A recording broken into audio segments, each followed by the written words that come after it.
Everybody, तो जैसा कि आपको पता है कि हम लोग जा रहे थे शनि सिंगनापुर दर्शन करने के लिए। हमारा ये वाला आधा दिन तो शनि सिंगनापुर दर्शन करने में ही निकल गया था, क्योंकि 3 घंटे वहाँ जाने में, फिर 3 घंटे वहाँ से नासिक जाने में लगा था। तो लगभग मतलब मिला जुला के हमारा आधा दिन तो चला ही गया था। फिर हम लोग फाइनली पहुँच गए थे शनि सिंगनापुर, जहाँ पे हमने गाड़ी वगैरह पार्क की। अंदर मैंने शूट नहीं किया है। फिर हम चले गए थे अंदर दर्शन करने के लिए और हमारे दर्शन बहुत जल्दी हो गए थे। इसके बाद हमने बाहर निकल के थोड़ा बहुत नाश्ता किया था और फिर हम लोग निकल गए थे नासिक जाने के लिए। और मैं बहुत ज़्यादा एक्साइटेड थी नासिक जाने के लिए। सबसे ज़्यादा एक्साइटेड थी त्र्यंबकेश्वर जाने के लिए। तो नासिक पहुंचते ही सबसे पहले हम लोग जाते हैं पंचवटी, जहाँ पर जब राम जी वनवास करने के लिए निकले थे तो यहाँ पे उन्होंने 1-2 साल बिताए थे अपने, यहीं पे वो रह रहे थे। और यहीं पे लक्ष्मण जी ने शूर्पणखा की नाक भी काटी थी, जो मैंने आगे व्लॉग में दिखाया है। इसीलिए इस जगह को नासिक कहा जाता है। तो पंचवटी में सबसे पहले हम लोग जाते हैं राम जी की कुटिया में, जहाँ पे राम जी पहले रहते थे। और अंदर जाके बहुत ज्यादा पीसफुल लग रहा था, अच्छा लग रहा था बहुत ज्यादा। फिर वहां से निकल के हम लोग थोड़ा आगे जाते हैं तो हमें दिखता है ऑल रिलीजियस टेम्पल, तो हम लोग उसके अंदर भी गए थे। और फिर उसके बाद हम लोग वहां पे जाते हैं जहाँ पे लक्ष्मण जी ने शूर्पणखा जी की नाक काटी थी। और ये सीन यहाँ पे बहुत अच्छी तरह से दिखाया गया था। यहाँ पे दर्शन करके, गणेश जी के दर्शन करके, यहीं इसके अंदर मतलब पंचवटी के अंदर ये एक पार्क टाइप का बना हुआ था, तो हम लोग वहाँ पे चले गए थे, जहाँ पे राम जी की बहुत बड़ी सी ऐसी मूर्ति बनी हुई थी। और फिर साइड साइड नदी बह रही थी और यहाँ पर भी बहुत ज़्यादा कंस्ट्रक्शन का काम हो रहा था, क्योंकि इस बार जो कुंभ मेला लगने वाला है वो नासिक में लग रहा है। उसके बाद इन पत्थरों से ही चलते चलते हम लोग पहुँच जाते हैं वहाँ पे जहाँ पे 3 कुंड बने हुए हैं। उसको देख करके हम लोग निकल गए थे गोदावरी नदी के पास जाने के लिए, मतलब जहाँ घाट है वहां पर। और यहाँ पर भी हमें गाड़ी बाहर ही पार्क करनी पड़ी थी, क्योंकि अंदर कंस्ट्रक्शन का काम चल रहा था। तो हम लोग पैदल ही अंदर जा रहे थे। और नदी के एकदम पास आने के बाद भी हमें सिर्फ कंस्ट्रक्शन का ही काम दिख रहा था, मतलब हर जगह सिर्फ कंस्ट्रक्शन ही कंस्ट्रक्शन। फिर फाइनली हमने गोदावरी नदी के दर्शन किए और यहाँ आके सच्ची बहुत ज़्यादा अच्छा लग रहा था। बहुत ज़्यादा भीड़ भी थी बट फिर भी बहुत ज़्यादा पीसफुल था। उसके बाद फिर हम लोग चले गए थे काले राम दर्शन करने के लिए। और यहाँ दर्शन करके हम लोग जा रहे थे सीता गुफा दर्शन करने के लिए, बट सीता गुफा बंद हो चुका था तो हम लोग वहाँ पे दर्शन नहीं कर पाए। फिर वहाँ से लौट के हम लोग आ गए थे फिर से घाट पे, क्योंकि घाट पे आरती शुरू हो गई थी। अब इतनी दूर आ करके अगर गोदावरी घाट की आरती नहीं देखी तो फिर क्या ही देखा। और जब आरती हो रही थी तो ढोल नगाड़े सब बज रहे थे, जो बहुत ज्यादा अच्छा लग रहा था।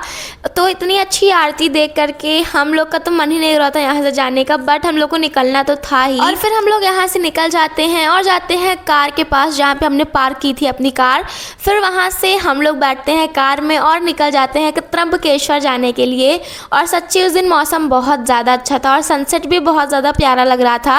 अब त्र्यंबकेश्वर हम लोग रात को तो जाते नहीं, क्योंकि बहुत ज़्यादा रात भी हो गई थी, इसीलिए हम लोग बीच में ब्रेक लेते हैं, जहाँ पे हम लोग खाना वगैरह खाते हैं। और जहाँ पे हमने होटल लिया था वहाँ के भैया ने हमें कहा था कि सुबह जल्दी उठ के अगर हम जाएंगे दर्शन करने तो हमारे दर्शन बहुत जल्दी हो जाएंगे। तो हम लोग सुबह 3 ही बजे उठ गए थे। 4:30 तक हम लोग निकल गए थे और 5 तक हमने लाइन लगा ली थी।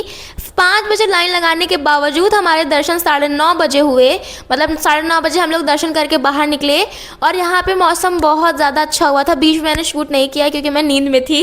और जिस दिन हमने दर्शन किया था उस दिन, जैसे महीने में शिवरात्रि आती है ना, 12 महीने में 12 शिवरात्रि आती है, तो उस दिन उस महीने की शिवरात्रि थी, तो हमारे दर्शन तो बहुत अच्छे हुए थे। और वहीं उसी के बगल में एक तालाब था जहाँ पे बहुत सारी मछलियाँ थी और हम लोग उन लोग को मतलब आटा वगैरह दे रहे थे, तो वो निकल के आके खा रही थी। और लिटरली वहाँ पे बहुत सारी मछलियाँ थी, बहुत सारी।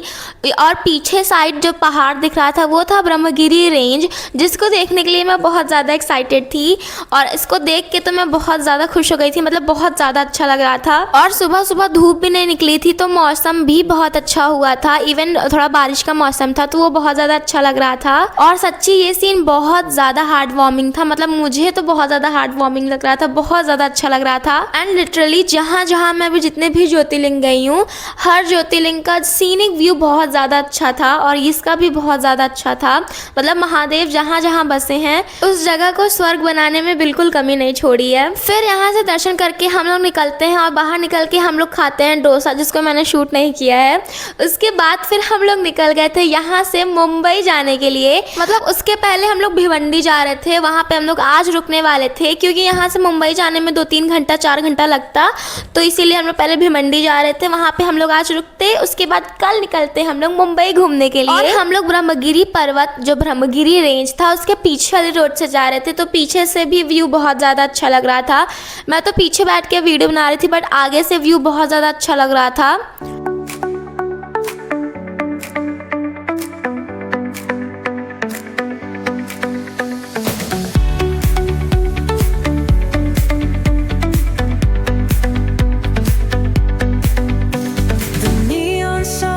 Light up the night. और अब हम लोग फाइनली निकल रहे थे मुंबई के लिए, जिसके लिए मैं बहुत ज़्यादा एक्साइटेड थी, क्योंकि I am a extreme Bollywood lover. और जो बॉलीवुड के पीछे पागल है वो मुंबई के पीछे पागल तो है ही। इवन मैंने कभी अपनी लाइफ में ऐसे समुद्र नहीं देखा था इसके पहले, बट अब मैं फाइनली पहली बार समुद्र देखने वाली थी। मतलब पहाड़ तो मैंने बहुत देखे थे, मतलब सबसे पहले तो मैंने जम्मू में ही देख लिया था बचपन से ही, बट मैंने समुद्र नहीं देखा था। एंड माई फर्स्ट टाइम था। I was so excited. हमने तो सोचा था कि हम लोग आज रात को ही मतलब मुंबई घूमेंगे, बट हमें कोई ड्राइवर नहीं मिल रहा था अपनी कार को चलाने के लिए, क्योंकि पापा ड्राइव नहीं करना चाहते थे मुंबई में कार, इसीलिए हम लोग कोई ड्राइवर ढूंढ रहे थे, जो हमें नहीं मिल रहा था, जो हम लोग को भिमंडी जाने के बाद मिला, बट वो कल के लिए मिल रहा था, आज के लिए नहीं था। इसीलिए आज हमने सिर्फ त्र्यंबकेश्वर के दर्शन किए थे और हम लोग फिर भिमंडी ही चले गए थे।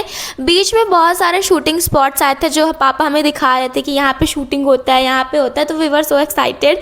और ये सब सुन के तो मैं बहुत ज़्यादा एक्साइट हो रही थी मुंबई घूमने के लिए। और मुंबई के बाद हम लोग एक जगह और जाने वाले थे, उसकी क्या स्टोरी रही है वो तो आप आगे व्लॉग में ही देखोगे, मतलब इस व्लॉग में नहीं, नेक्स्ट व्लॉग में, क्योंकि ये व्लॉग तो बस अब एंड होने वाला है। तो फाइनली इतना सफ़र करके हम लोग पहुंच गए थे भिमंडी अपने एक रिलेटिव के यहाँ। That's it for this vlog. Now stay tuned for Mumbai vlog. Bye.